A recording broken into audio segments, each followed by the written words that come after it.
Hello again, everyone, and welcome back to Reddit Aliens. I am John, and as always, thank you so much for being here.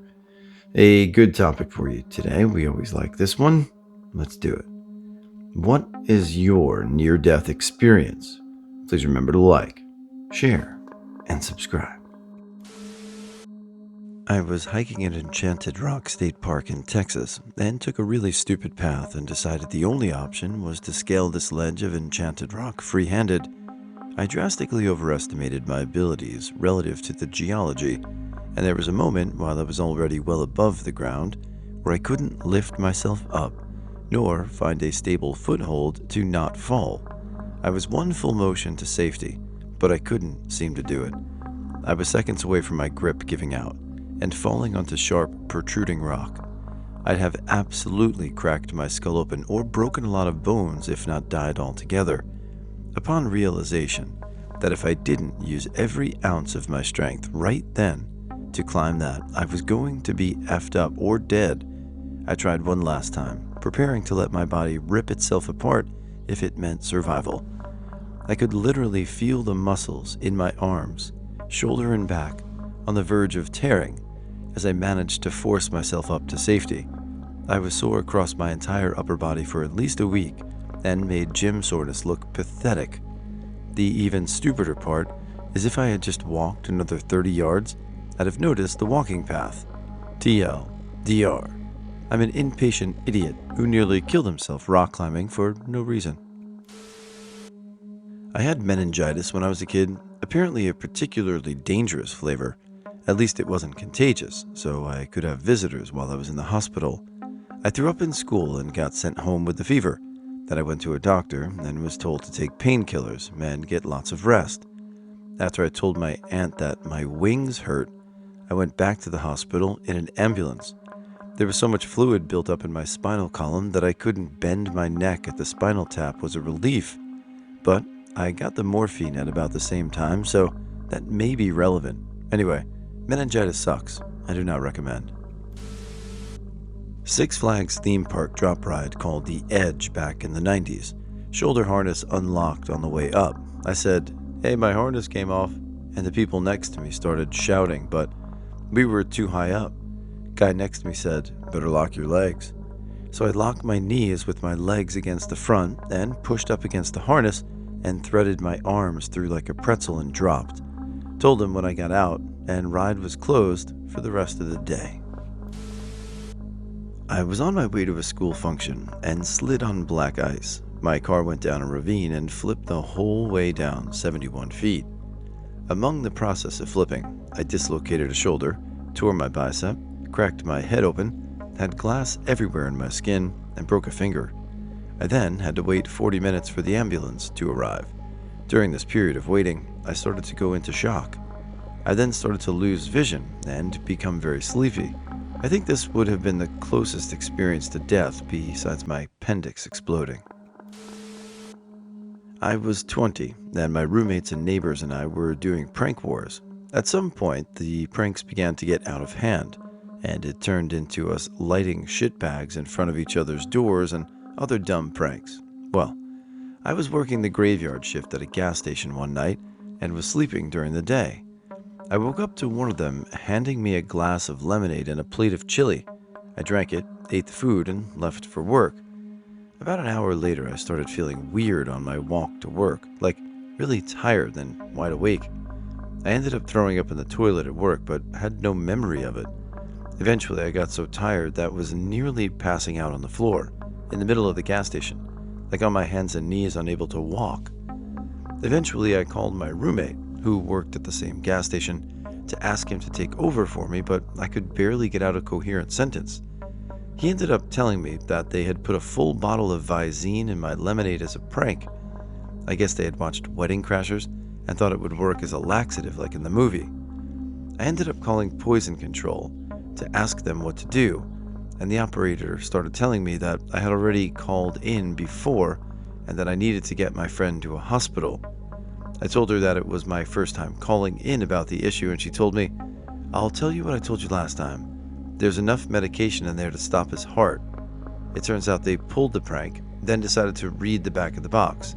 called poison control, but then didn't tell me anything and hoped nothing would happen. I went into shock. The poison control operator proceeded to call 911 for me.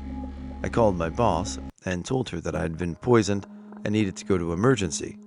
I was in so much shock that had I said something along the lines of, "Hi Sandy, so it turns out that I've been poisoned and I need to go to the hospital. Is there any way that you can cover my shift? If not, I am happy to stay." The ambulance came. They explained to me that the way Visine works is it constricts the blood vessels in your eyes. If you ingest it, the Visine will constrict the blood vessels to your heart, hence why I kept feeling tired and wanted to sleep. They took my blood pressure and drove me to emergency, where I was monitored. The police came in to interview me before I left and asked who was responsible. They said that whomever is responsible for this will be charged with attempted murder, as we're treating this as a poisoning. I told them I had no idea who did it and was discharged the next day. I don't speak to them to this day. Look, I'm always up for some good old-fashioned pranks and things like that, but that was pushing it. When you first said lemonade and chili, I figured it would be like a laxative or maybe somebody urinated in the lemonade, but that is straight up life-threatening, so I'm glad you don't talk to them anymore. You need better friends than that. Was up first at a red light, four-way intersection, small town roads. The time it took for the light to turn green, my brain to register the change, and then lift up my foot from the brake and on its way to the accelerator. A fully loaded semi barreled through from the left side. I had 3, including a virus that caused a life-threatening fever, bordering on 42 degrees Celsius or 107.6 Fahrenheit, and bleeding and a ceiling crashing down on me. But the most eerie near-death experience was the time we were on a drive home on a beautiful, perfectly sunny day. We randomly decided to stop for dinner in a small town, which we usually never do because it's too expensive. Once we had reached the restaurant, the storm of the century broke loose. We hadn't heard any previous warnings. When the storm had moved on and we wanted to continue our journey home, we realized that the road we would have been on, had we not stopped in that small town, was covered with one fallen giant oak tree after another. When we finally got home after hours of detouring, we saw that our entire neighborhood had suffered lots of damage. Fallen trees, smashed windows, smashed or untiled roofs, etc. The only damage on our house was a toppled flower pot and some water in our basement. We got so lucky that day. NPR saved my life. Prior to the incident, I'd listened to an NPR segment about the cholera outbreak in Haiti and how it is very treatable in the developed world because what usually kills patients is dehydration and shock. I have IBS and was having a horrible attack with diarrhea and vomiting, and I was sheet white and covered from head to toe with sweat. The memory of that story clicked, and I had my wife call 911. The firefighter that arrived said my blood pressure was 70/70. Whoa. She did the measurement several times, thinking she was doing it wrong. When the ambulance showed up, they put me on an IV and drove me to the hospital, lights and sirens on. The ER doc said that I would have died from shock if I had waited another 15 minutes. I received 4 liters of saline over the next several hours. Flying into Vegas for my cousin's wedding in 2003, we had to make 3 attempts to land. The first, we were on final approach and they realized the landing gear wasn't down. The second, we were about to touch down, but there was another plane on the runway. It was a very scary 10 to 20 minutes that involved a couple heart attacks. Food allergies. Anaphylactic shock gets worse every time you have it. I've also overdosed twice on separate substances. First time I woke up alone and my first thought was, oh my god, how am I still alive? Second time, my heart hasn't been the same since. I don't do hard drugs anymore. About 15 years ago, I had a piece of metal ripped through me. I was laying there bleeding out and staring at the stars. I was in my own little world. It was so peaceful there, despite the warm blood soaking through my pants and the red-hot pain. I remember thinking, well, shit, I've had a good run. Then I heard the loudest, clearest, I don't know the words to describe it, thought I've ever had in my life. I've done this before. I've died staring at the sky. Somehow knew it was daytime the last time, and I'll come back again to see these stars. I was never religious or spiritual, still not, so I don't know where it came from, but it was super real. Again, I don't have the words. Then my asshole buddy started dragging me down the hill, yelling about how I was going to be okay. So convincing. I blacked out and apparently started screaming my head off, demanding a cigarette, then passed out. Woke up at like 12:30 the next day in a hospital. When I was in high school, our choir class got a gig to perform at a place that was pretty far away, so we got on the highway to get there. We all drove in a big line so we wouldn't get lost. The car I was in was the second one from the front, and my assistant choir director was leading the way. At one point, it got pretty dark out, and we came up on an exit. Past the exit, the highway curved upward, so there was a huge slanted block of concrete scaffolding in the fork in the road between the exit and the highway. My friend was driving, and since we couldn't see too well, we thought he took the exit, curved into it, then realized he was still on the highway. My friend swerved really hard, and we came near inches from crashing into that concrete block, but we made it back onto the highway. All the cars behind us couldn't see us, and the car directly behind us couldn't react fast enough, so they all took the exit. 2 minutes later, we got a call from our friends in one of the other cars and yelled, "Bro, you faked us out. What the F was that?" And so everyone was late to the venue, but us. In the future, if that happens, and I'm sure you know this now, just take the exit, get back on, and figure it out. But you got lucky. I'm glad everyone ended up being okay. As mentioned on here in the past, anaphylactic shock from allergy shots. I was 4 years into a 5-year allergy shot program. Stayed the 15 minutes after the shots, and when my dad said time was up and we could go, I asked to wait for just 5 more minutes. During that time, my breathing was getting bad, and I had to take the test that measures lung strength.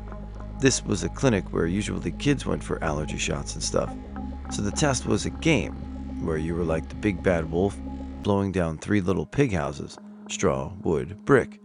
A normal lung strength could knock down all the houses. I couldn't get past the first one. They rushed me to a room and put me on oxygen and had to give me 2 shots of adrenaline because of my heart rate going down and my blood pressure dropping fast. The doctor told my dad that he should call my mom in case I didn't make it. But I ultimately came out of it and am no longer allowed to get allergy shots again. Also, my allergies came back since I couldn't finish the program. Trigger warning, suicide, self-harm, etc. DL. Attempted suicide, overdose, would have killed me, but hospital's medication saved my life. Side note, I know a lot of the behaviors, such as my friends and strangers begging me to tell someone his toxic behavior. I have, and still am working on it. I was at the darkest point in my life and didn't see how horrible I was to people. 7-ish months ago, I decided to try to take my life. This would be my 4th attempt, but the only one that could have actually worked. I'd been going through so much, attempting 5 months ago, and just the month before. I'd relapsed the worst I ever had with self-harm, and didn't see things ever getting better. So when I saw a bottle of pills on the counter that someone had forgotten to lock up, I took the opportunity. They were strong, prescription pain medication. I looked up the lethal dose, 1500 milligrams, 15 pills. I took 3000 milligrams, 30 pills. I felt little emotion, as I had attempted overdose 3 times before. I assumed nothing would happen. Anxiety did eventually kick in, and I texted my girlfriend and a few friends to tell them what happened. My girlfriend began to beg me to tell my parents, but eventually gave in and said I can wait till the next day and see if I'm sick, though my friend wasn't so lenient and kept telling me to call. I ended up asking a Discord server, sadly the Discord server was pro-anorexia, about what I should do. A group of about 5 people replied and began to also beg me to tell my parents. I finally gave in, but decided I wanted to shower first because I hate hospital showers and didn't want to smell. So I showered, and in the shower I decided I'd self-harm. I ended up cutting myself, and in doing so I hit an artery, and when that happens your blood will spray. It was scary, but it did eventually stop. Once I was out of the shower, I texted my parents and told them I had cut myself badly and taken a lot of pills. They rushed into my room, and in less than 15 minutes, I was in the car with my dad on the way to the ER. My older brother was following in his car and later told me that Dad was speeding 10 to 20 miles an hour over the speed limit. We arrived, and that was the shortest I've ever been in the hospital waiting room, and I've arrived via ambulance before. I don't remember much of that night from there, as around then, when the pills began to take effect, my body, but I'll sum it up. I lay in an ER waiting room. Friend's mom came to say hi because her daughter, my friend, was in the hospital because of a car accident. That's a totally different story. My dad and brother stayed for a while, but they had to leave because my dad had work and my brother had school the next day.